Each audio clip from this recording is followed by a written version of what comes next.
कुंभ पर्व में सम्मिलित होने वाले प्रत्येक मनुष्यों को चाहिए कि वह कुंभ पर्व स्थान में जब तक रहें तब तक निष्कपट, सरल हृदय, स्वार्थ रहित एवं धर्मपरायण होकर रहें।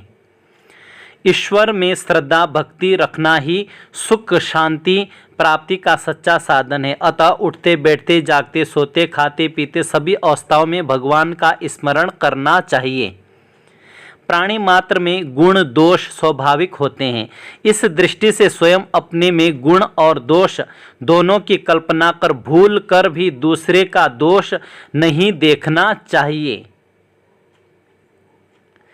कुंभ तीर्थ स्थल में पहुंचकर यथा नियम यथाधिकार सबको दैनिक तीर्थ स्नान, देव मंदिरों का दर्शन, संध्योपासन, तर्पण, नित्य हवन, पंच महायज्ञ, बलि, वैश्वादेव, देव पूजन और वेद पुराण आदि का स्वाध्याय करना चाहिए। सर्वदा समस्त इंद्रियों को अपने वश में रखते हुए क्रोध से बचना चाहिए। क्रोधम पापस्य कारणम। यज्ञ यज्ञादि एवं धार्मिक कृत्यों में मुक्त हस्त होकर दान देना चाहिए।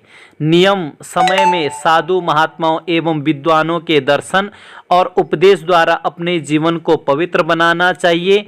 खान पान रहन सहन आदि सात्विक होना चाहिए।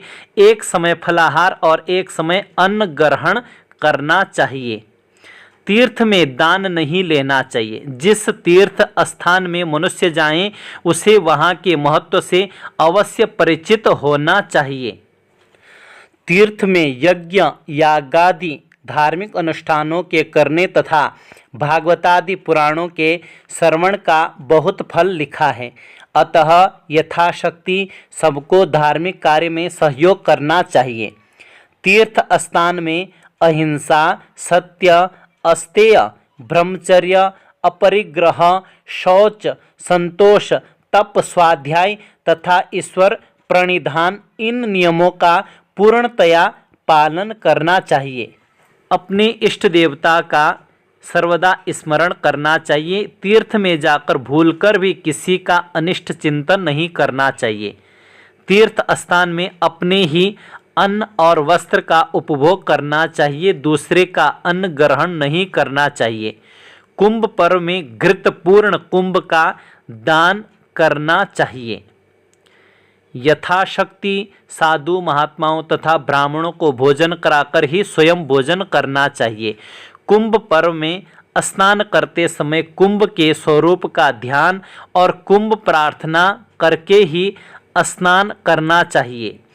कुंभ पर्व में स्नान करने के पूर्व कलश मुद्रा दिखलाकर और उसमें अमृत की भावना करके ही स्नान करना चाहिए।